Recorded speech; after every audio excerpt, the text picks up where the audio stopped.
So let's take a minute and talk about the different sections and how to write as a research team. Oh,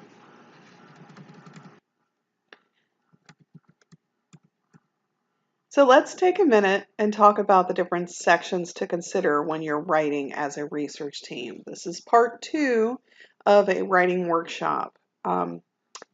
So first you have to think about your layout of your paper. I use APA because I'm a psychologist as my method of laying out my paper. It's very, very important that you keep track of the formatting methods here that are put forward by the most recent version of the APA journal. You need to make sure that you understand how those levels work and what they look like in your paper. And I usually will start any and all papers considering these as part of the original layout. In addition, the university may have a different layout for the way they want title pages and things like that to look for a thesis or a dissertation. And sometimes journals will say, hey, we would like you to submit it in APA style, but the abstract has this many words and it's maybe fewer than what was APA allows, or they may want things on the title page that are not part of that. So anything that you're doing for a specific journal or a specific purpose, when you sit down to do your work, make sure that you do any outlines and stuff based off of those requirements. I tend to go ahead and make little notations to myself. I'll say, I'm looking at this journal, and this journal says that the title cannot be more than 15 words long. And so I'll keep that note up there until I'm completely finished with the paper, because I will rename a file, or sorry, a paper 5, 10 times before I finally submit it. And that keeps me remembering each time, oh yeah, for that journal, I can't, it has to be 15 words or fewer. All right, and so when you build, the first thing you do, the big issue for a lot of writers is what I call the blank white page. You sit down and you open up your Word document or whatever you use as your word processor, and you stare at the bright white page. And that's so intimidating. Luckily, we're not fiction writers, so we can go ahead and build our structure very cleanly, very neatly, very in an organized fashion. And by putting your structure and your outline on the page, it gives you a format, but it also gives you, it breaks the white page into smaller sections. And so you want to do your outline. I tend to do my outline before I even do my literature review. I'll sit down and say, these are the things I think are important in this topic. These are the things in the literature I want to explore. And this is the sections. And so I will break these sections out into a way that I feel like makes sense. The outline, make it done a couple of times. I might start one thing, and then as I start reading the literature and abstracting articles, which is something we're going to talk about in a minute, all of that process, as I'm going through it and going through it, all of a sudden I might think, oh, that structure doesn't really make sense. I said that this was going to be an important topic, but really it's not that big a deal. But here's a thing I didn't even know about, and now I have to find a way to put that in there. I don't have this in the post-writing section of this workshop, but one of the things I've seen done is I call it back translation, a back translation of your outline, so that when you finish your paper, you go back through and outline the finished product, and then see if your outline continues to make sense. I will do the outlines when I'm working with a research team. I may have, depending on the writer, the competency, competence level in terms of writing. Competence maybe is the wrong word, the developmental level of my research writing member that I'm working with. I might build the outline, I might have them build the outline, but whichever way it's built, it's a collaborative process. In that, I come up with some ideas, they come up with some ideas. This is the fastest, quickest way to really get an idea of what direction you're going to go with. And so, just it should have all of the materials in there, and they should be already in the format that you want. So some of the things, you might want to build. So I have this paper that I'm working on with a student. It's you can lead a teacher to the intervention, but you can't make them use it. Implementation issues in the use of a computer-based school-wide social skills intervention.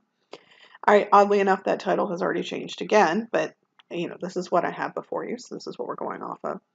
Each of these sections need to be added. But early on, you don't really have to say anything other than what you want. So your first things are just going to be to put abstract, introduction, lit review, methods, results, discussion, references, and tables. That's all you really have to put. And that could be the same sample outline for almost every single thing you go from there. And then your idea is to start building things in. So in the lit review, since we're looking at interventions and they're for social skills, I'm going to want to look at positive behavioral intervention support. And I know that's what I'm going to be looking at. And since this was part of a bigger data collection project, I know that the data was collected for teachers doing this at a tier 1 level. Everybody in the school did it. That's the part I need to focus on. And my research questions are going to be related to that. And so I have a bigger built out version of this as a Word document. I'm going to share that with you. So here is the Word document as I might have it laid out for my outline. So here at the top, I have the teacher implementation barriers. I have everything set up as APA format. I have my title, and then I say over here the title may change many times. One of the things here, I might even make a little comment as to whatever journal or presentation I'm going to be going with. I might say how long it can be. I put in all the people I am working with. Authorship is decided early on in my research team. When we sit down and we go through, let's say that I have one big data collection project, and we're going to have 5 or 6 research articles or studies come out of it. I sit down with my research team and I talk to them about what role each person wants to play and which specific papers they want to be on or presentations they want to be on. My general rule is that if you do 0 to 20 hours on my research team worth of work on a project, you can just say that you're a part of my research team. Between 20 and 100 hours will get you your name on a presentation, and more than 100 hours will get your name on a publication. That's the general rule. That tends to be how I do it. But you need to go through and kind of figure this out. First authorship always goes in any writing project with a team. First authorship, and this is an ethical thing for APA, goes to the thesis or dissertation writer. So if it's a thesis or dissertation project, that individual always gets first authorship. If you are writing a dissertation or thesis and plan to get it published, I highly recommend that your chair, who does a lot more work than you probably realize, be a second author. And then after that, anyone else who's on the research team who helped you collect the data or anything like that can be considered for authorship. This is not for your thesis, this is for any publications that come out of your thesis. So the first author needs to be the person who does not just the majority of the conceptualization or anything like that. It needs to be the person who does the majority of the writing. That person is who I call the keeper of the outline. You're the one who puts this together, and then you work with the different people on the team. So you'll notice here I have 4 people on this particular research team project.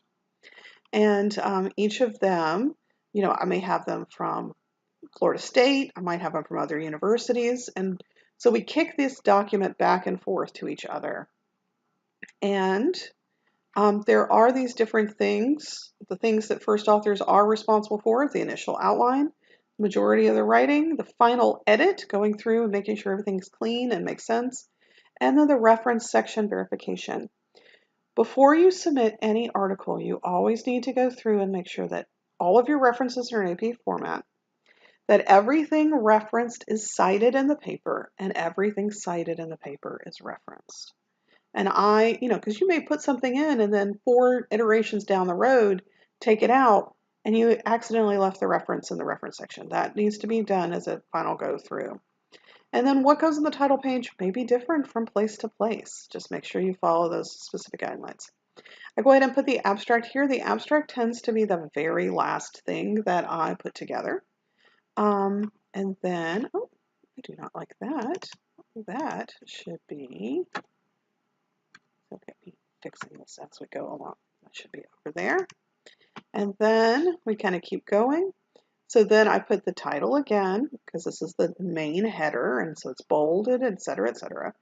And this may actually supposed to be uppercase. I'd have to double check that APA. And then I put in the sections here. Now, introduction and literature review, you don't tend to write those things out. Instead, I just put these in brackets so they tell me that's where they're going to go. And then here, this kind of gives you some more ideas about what I'm looking for in an introduction or a literature review. The literature review, then I'm breaking it down and then make outlines as to who's going to do what. So I have all these different subsections, and you sit down and say, okay, I have these different parts, and I'm going to do this part, but CB is going to do this part, and I'll do that part, and then maybe MM is going to do that part, etc., etc. So you add the sections and the subsections and the sub-subsections that you plan on putting in. Try and put them somewhat in APA format for headers, etc., but you're going to have to go back through. That's one more thing that the first author does, is go back through and check to make sure that the headers are all APA format.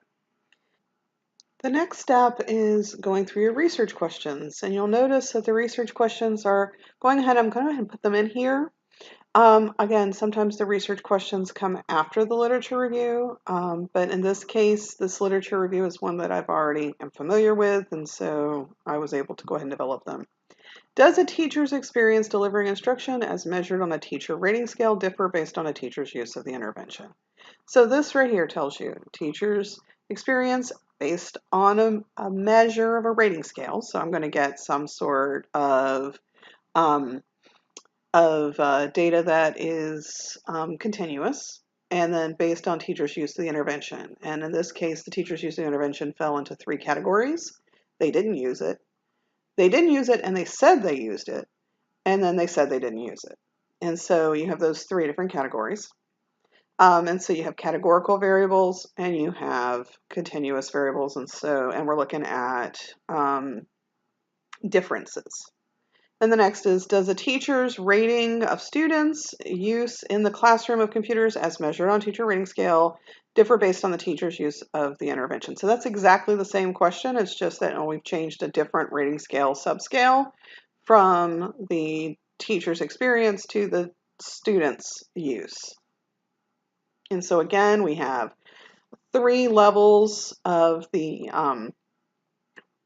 teacher use, and then a continuous variable for the ratings of the kids' use. And then, does a teacher's age by category differ across use of the intervention? And so category, unfortunately, the scale that we used did not say what age are you, because then it could be a continuous variable. Instead, it's, do you fall in this category? Are you this age to this age, or that age to that age? So we had categorical variables, and then as we already said, use of intervention is already categorical.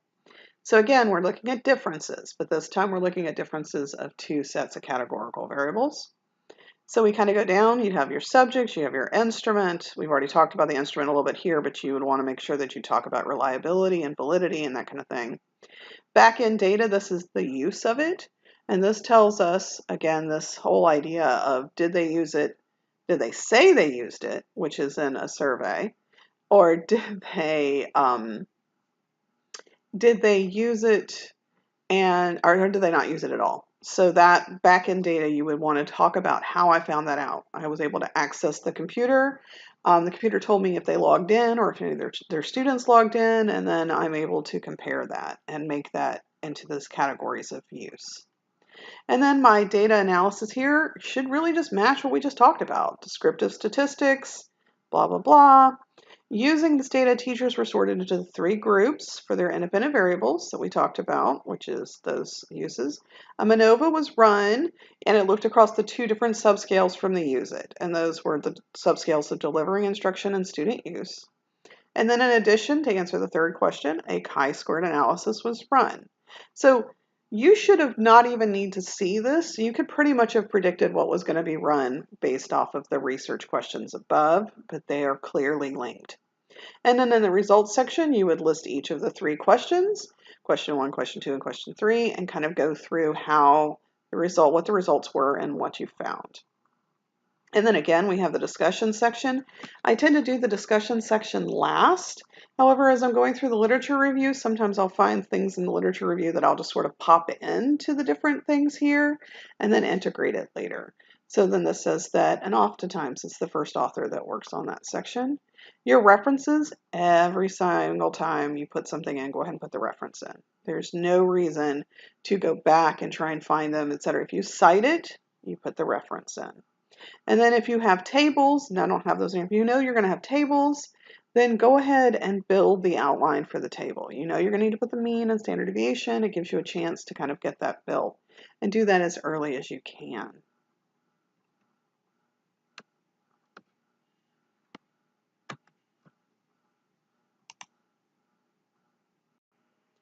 So as we discussed, each of the sections need to go ahead and be placed in. And, this is the most movable fluid time that you have. We've also discussed abstracting an article. I've talked to you about it, but I haven't really demonstrated what that looks like. And this is a way that if you get more and more involved in a particular set of literature, you find yourself, having read an article and then you're like, oh, I remember there was a great quote, but I don't remember what article it was in. Or I read this article and wow, I don't remember what they found, having to reread and reread these articles over and over again. But if you abstract them, then you can have them, a very shortened version of them available to you at any time. So I tend to have about 2 to 3 sentences. I don't just copy and paste the abstract. I'll put 2 to 3 sentences that gives me a brief description. I mean, I guess you could copy and paste the abstract. I just don't. I'll pull a couple of direct quotes. Make sure if you ever pull a direct quote, you put the page number because it's a lot easier to find it and put it in here than it is to try and find it later. And then talk a little bit about the sample. What was it like? What kind of tools did they use? And what did they find? Because again, you may want to be using more specific descriptors of the study. That's just instead of Jones found X, Jones in a study of 235 sophomores, examining Y tells you sometimes more. And then in addition, I'll do ratings. Did it match my topic well? And then how well was the research done? Because, it may be that it's the only study on it, but it wasn't great. And then I may have to go back through and critique the study in more detail. So here's a sample of what an abstracted article would look like. So I'm looking for, in this case, articles on priming. And so that's the article. I've chosen one, so you would have multiples of these. You can have them each on their own page. There are digital methods for abstracting. There's all kinds of different kinds of tools and techniques that exist out there. I just use Word. So you would just put these together. Usually I try and get about 2 abstracts per page. If I'm doing more than that, I'm probably pulling too much. You make sure that you take the entire citation and put it in because you can always pull it later and it's a lot easier. The description, that's that little couple of sentence description that tells me a little bit about it. Pulled quotes, I have a couple of pulled quotes. They're in parentheses. I have the page numbers at the end of them. And then a little bit about the sample and did it match what I was interested in studying and how well did the research was it done. And so this tells me really quickly. I can keep going back to it and pulling from it, and then you don't end up with having to reread the same article over and over again. And so we've talked about abstracting and outlining, and so now we're going to actually start writing. For a journal article, you're going to need an introduction. This is sort of just kind of a real brief overview of what you're going to say. So remember in writing, a lot of times you're going to say what you're going to say it, and then say what you've said. And this is the say what you're going to say. Really, this is more about the social, political, cultural, whatever, the implications of your study. Why does it matter in the big scheme of things? You also begin to kind of research, to discuss maybe your research topic. And some hint at what your research question is going to look like. Literature review, this is when you do the deep dive into things. You divide it into subtopics and maybe even smaller subtopics. And at the very, very end, should you read your research questions. And as you go through and the reader reads it, they should end going, of course, those are the research questions. That's the gap in literature. This is what we need to know. And so your methods section needs to include all of these things. The subject, you need to have a power analysis and a description of your sample. Instrumentation, reliability and validity information on it. And then we'll talk just a second about if you make your own tool. And then data analysis needs to be specific for each research question. All right, so if you write your own tool, if you say, well, I'm going to make a survey about X, it's not as straightforward as just, I'm going to ask people some questions. Your survey needs to have proof of reliability and validity just as much as you would have for anything that you took out made by somebody else. So that means that you're going to need to build a table of specifications, and that is just where do these questions come from and what are you saying that they're measuring. You want to make sure that the items match whatever your research questions are. You've had some sort of expert reviewer, maybe done some sort of pilot study to have people read your questions, make sure they make sense. Ideally, you would have it be even a little bit bigger so that you can get some psychometric data on the pilot study group. Any changes you made after the pilot study should be documented. Any data that you've collected should be discussed. So in your pilot study, if you had a large enough sample, you would want to talk about the means and standard deviations from your pilot group. And then, of course, reliability coefficients listed. So validity is the hardest one of these to talk about, so we're going to talk about table of specifications. And the table of specifications looks something like this. You would have a table that lists the content, which item measures that content, and then, so how many items measure that content, and then what specific item measures it, and where did you get it from? Even things like demographics, you don't just pull them out of the air. It's better to use something that already exists. So in this case, the first two items, which are here, what is your gender and what is your ethnicity? Those came straight off of the US Census Bureau. These two questions measure those two constructs. There's one item for each of them, and they're items 1 and 2. And there's a reference list. In my reference list, I include the citation for that or a reference for that. And then is English your first language? It seems like, oh, well, I can just ask that. You can, but it would be better if you were to pull it from somewhere else. And so I found a similar set of questions off of a pre-existing survey that was done by another set of researchers. And I just referenced it here. And then I put it in here, and then there it is. So I didn't have to validate the items. I will later have to validate the entire survey. But by choosing items that already exist, the justification for them is clear. And then I look at here, and so let's say in this particular study or that I was looking at, I was interested in, does an individual for whom English is not their first language predict reading on some sort of test? Well, it's clear where I got those items from and how they would fit into my research question. Then additional information would need to be pulled from there. So in your results section, you need to repeat each research question, provide specifics on how it was answered, and then you always, always, always have to include a table with the means and standard deviations in the back. Your discussion section, I actually find this to be the hardest section to write. By the time I get to the discussion section, I'm so done with the paper, so I don't want to mess with it. And so sometimes I have to do the blank white sheet of paper thing in the discussion section too. And then just make sure you repeat what your research topic was. Usually I'll repeat some sort of version of what was written in the introduction, and then kind of repeat each of the research questions in a way that, originally we were interested in studying X, and we looked at it, and this was our finding, and this is how it ties back into the literature. And then we were also interested in studying Y, and here's what we found, and description of it, and then how's it go with the literature. You always need to discuss what are the faults in your study.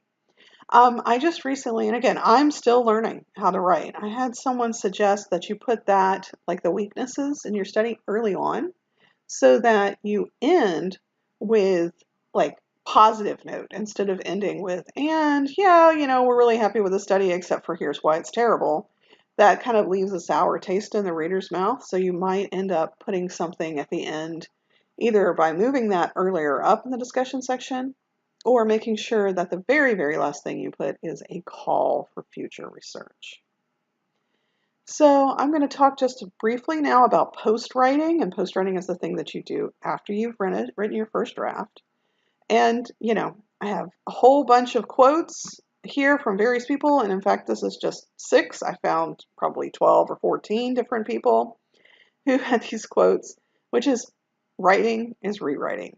Everything about writing is rewriting. You just need to put it on the page. That first draft can be garbage, but you can edit it beautifully and make it great. You just have to get it down from your head to the paper and then go back through. And then one last thing to keep note of, and that is that it all takes time. And you think about it as being a master's program, you're in a program maybe 2-3 years, or you're a doctoral program, you're in there 4 to 6 years. And let's say that you join my research team in year 2 of your master's program, and you're like, I'm going to get this publication. Well, not so much. So we start to propose the study, start to build our lit review, and that may take, I don't know, 3 months, maybe 6 months on the one side. Um, but let's say that you can do it quickly. Let's say it's something you already know the literature for. Let's say we do that in 2 months. You do need a basic literature review as well as your research questions and things like that, because you can't submit to IRB unless you already know that. You also need a basic methods section and all that. So then you submit it to IRB. IRB, let's say they sit on it for 2 months. So now we're 4 months in. You then collect your data. Let's say that takes another, let's say, 3 months. So now we're 7 months in. And then invariably you will sit on it and be like, I need to get to it. I know. So let's give us another month to sit on the data, another month to analyze it, another month to sit on the analysis. And now we're about 9 months in. And we haven't even started writing yet. You write up your findings. The writing process is really, really time consuming. Let's say that we write everything up, including all of our literature and everything together, and that's another 3 months. And so now we're a year in before we're ready to submit. And you're like, yay, we're done. Except notice that with submitting this is just halfway through. You submit your findings, and then you wait another 6 months because you're not going to hear anything back. And if you do what we discussed earlier, which is submit to a higher level journal than you think you're going to get accepted to, then this process here takes twice as long, because then you have to get the feedback back and then make changes and then resubmit to a different journal, etc. But let's say that the first journal you submitted it to accepts it, and then they give you 3 months to revise, resubmit. Okay? So now, that's going to take a little while. You want to make sure you do a good job. And with revision resubmission, you have two documents. You have your updated version of the document, and then you need every one of the comments from every one of the reviewers, and then a statement describing exactly how those issues were addressed. You said on page 24 you had this issue. Reviewer 1 said, and I just put direct quote, page 24 has a grammar issue. And then I would put response. This grammar issue was identified and corrected.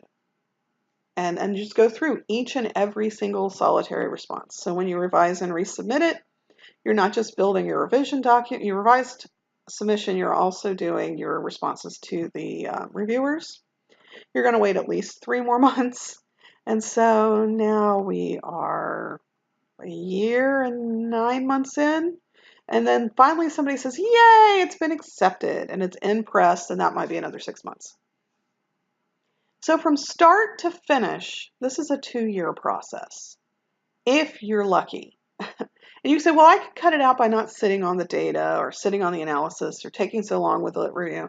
But remembering while you're doing all this, didn't I say that you might get 5 or 6 studies out of a single thing, a single data collection? So you may be having 5 or 6 of these that are all in progress at the same time. So that's one of the reasons you may sit on stuff. It may be that, for instance, I have a piece where part 1 of it was, hey, we found this thing to be true. And then part 2 is, and here's how it's true for different groups. I had to wait for part 1 to be published before I could submit part 2, And so that means that we're now in year 3 because we had to wait for part 1 to get published, and we are finishing up and getting it ready to submit. So just take time. And so sometimes you'll say, I'm going to join this research team and I'm going to have 3 pubs by the time I graduate. You might. Oftentimes you'll maybe have 3 presentations, a couple of things in submission, a couple of things in press, and maybe a full publication.